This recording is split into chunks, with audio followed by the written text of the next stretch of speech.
21-22 اکتوبر کی درمیانی رات کو پاکستان کے سرحدی صوبہ سے ہزاروں مسلح قبائلیوں نے ریاست جموں و کشمیر کے شہر مظفر آباد پر حملہ کر دیا۔ مہاراجہ کشمیر نے صوبہ سرحد سے ملنے والی مغربی سرحد پر جو فوجی نفری تعینات کر رکھی تھی ان میں ہندو، ڈوگرے اور پونچھ اور میرپور کے قبائلی شامل تھے۔ پونچھ اور میرپور کے لوگ پہلے ہی جلے بیٹھے تھے، جو مظفر آباد کی پہاڑی چوٹیوں سے اپنے گھروں میں شعلے اٹھتے دیکھ رہے تھے۔ جو مظالم ڈوگرا فوج نے وہاں توڑے تھے اس کی خبریں انہیں مل چکی تھی۔ ان کی وفاداریوں کے خیمے اکھڑ چکے تھے، چنانچہ جب قبائلی اس راستے سے اندر گھسے تو انہوں نے بغاوت کر دی اور قبائلیوں سے جا ملے۔ ان حملہ آوروں میں سرحدی قبائل اور افغان باغی بھی شامل تھے۔ ان فوجیوں نے حملہ آور قبائلیوں کا راستہ روکنے کے بجائے انہیں کھلے عام ریاست میں داخل ہونے کا موقع فراہم کیا۔ دریائے نیلم پر واقع پل کاہنی گیٹ جو رات کو بند رہتا تھا کھول دیا گیا۔ خونخوار مسلح قبائلی دندناتے ہوئے رات کی تاریکی میں مظفر آباد پر چڑھ دوڑے۔ صبح کا اجالا پھیلنا تھا کہ مظفر آباد میں قتل و غارت اور لوٹ مار کا بازار گرم ہو چکا تھا۔ مٹھی بھر ڈوگرا فوج تتر بتر ہو گئی تھی۔ 24 اکتوبر کو قبائلیوں نے اوڑی پر قبضہ کر لیا۔ اب سری نگر کا راستہ بلا مزاحمت ان کے لیے کھلا تھا۔ حملہ آور چاہتے تو چند گھنٹوں میں وہاں پہنچ کر دم لیتے، لیکن انہیں لوٹ مار کی ہرس نے اندھا کر دیا، جس کے سبب انہیں بعد میں منہ کی کھانی پڑی۔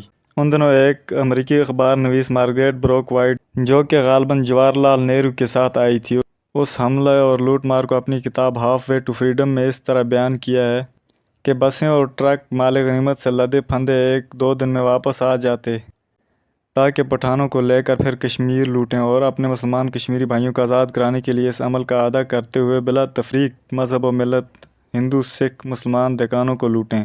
قبائلیوں کی پیش قدمی سے ڈوگرا فوج کا کیا حال ہوا، اس کا اندازہ اس بات سے لگایا جا سکتا ہے کہ بادامی باغ چھاونی میں تعینات 1850 فوجی افسران اور آدمیوں نے روپوش ہونے میں ہی خیریت سمجھی، اور جب ہندوستانی فوج کی آمد ہوئی تو انہوں نے ان کو ان کے بلوں سے نکالا۔ 26 اکتوبر کو قبائلیوں نے مہورا کا بجلی گھر تباہ کر دیا، جو سری نگر کو بجلی کی روشنی مہیا کرتا تھا۔ اس طرح راجدھانی اندھیرے میں ڈوب گئی۔ کہا جاتا ہے کہ جب روم جل رہا تھا تو اس کا ظالم بادشاہ بانسری بجا رہا تھا، لیکن اس دن مہاراجہ ہری سنگھ نے یہ بات سچ کر دکھائی۔ وہ اپنے دربار گڑھ سری نگر کے جگمگ جگمگ کرنے والے حال میں اس وقت مصابوں اور حاشیہ نشینوں سے دسہرے کے جشن اور اشرفیوں کا خراج حاصل کر رہا تھا۔ اچانک روشنی چلی گئی اور اس کے ساتھ ہی مہاراجہ کی سلطنت کا ستارہ بھی غروب ہو گیا۔ قبائلیوں نے بارہمولہ کا رخ کیا، جو کہ پہاڑوں کے دامن میں دریائے جہلم کے دونوں کناروں پر آباد ہے۔ یہاں بغیر رنگ و مذہب کی تمیز کیے ان کی قتل و غارت، عصمت دری اور لوٹ مار سے اسکول، ہسپتال اور کلیساں تک محفوظ نہ رہے۔ چھینا چھپٹی میں عورتوں کے زیورات اس طرح کھینچتے کہ ان کے کان تک کٹ جاتے۔ 26 اکتوبر کو یہ خونخوار قبائلی سری نگر پہنچ گیا۔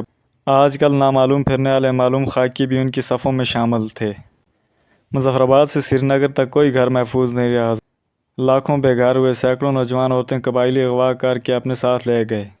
مال و متاع کی وسیع پیمانے پر لوٹ مار کی گئی، عورتوں کی عزتیں و عصمتیں لوٹی گئی۔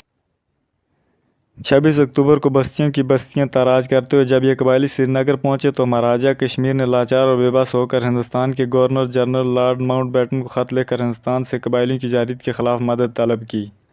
Governor general lord Mountbatten اس بات پر اڑے ہوئے تھے کہ جب تک ہندوستان کے ساتھ کشمیر کا کوئی قانونی رشتہ قائم نہیں ہوتا، ہندوستان کی فوج کو وہاں نہیں بھیجیں گے۔ اس لیے امداد کے لیے پہلی شرط یہ رکھی گئی کہ مہاراجہ کشمیر مسودہ الحاق پر دستخط کرے۔ 27 اکتوبر کو ہندوستان کی مسلح افواج سری نگر کے ہوائی اڈے پر اترنا شروع ہوئی۔ ہندوستانی فضائیہ بھی حرکت میں آئی۔ غیر منظم اور لوٹ مار میں الجھے ہوئے قبائلی ہندوستان کی منظم اور پیشہ ور فوج کا مقابلہ نہ کر سکے، خاک و خون میں لتھڑے ہوئے کشمیر سے نکل گئے۔ ہندوستانی افواج کی آمد کے ساتھ ہی پاکستانی افواج بھی اعلانیہ طور پر کشمیر میں داخل ہو گئی۔ مسلم لیگ کے سابق صدر سردار شوکت حیات خان، جو کہ اس کشمیر آپریشن کے نگران بھی تھے، انہوں نے اپنی کتاب the nation that has lost its soul, جس کا اردو ترجمہ بھی گمگشتہ قوم کے نام سے شائع ہو چکا ہے، وہ لکھتے ہیں کہ کشمیر پر قبائلی حملے میں سوائے بانی پاکستان قائد اعظم محمد علی جناح کی حکومت پاکستان پوری طرح شامل تھی۔ کشمیر کے پہلے منتخب صدر کیچ خورشید کی کتاب میموریز آف جناح، جسے خالد حسین نے مرتب کیا ہے، اس میں پاکستان کے سابق وزیر اعظم چودھری محمد علی کے انکشاف کو بھی کوٹ کیا گیا ہے کہ نہ ہی قائد اعظم نہ ہی چودھری محمد علی کو کشمیر فتح کرنے کی اس قبائلی تیاری کا علم تھا۔ چودھری محمد علی کو اس کی اطلاع ایک دن پہلے دی گئی اور کہا گیا کہ قائد اعظم کو اس بارے میں کچھ نہیں بتایا گیا ہے۔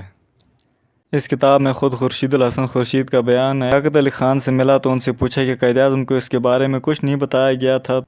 لیاقت علی خان نے کوئی جواب دینے کے بجائے خفیف اشارے مثبت میں جواب دیا کہ قائد اعظم کو کچھ نہیں بتایا گیا تھا۔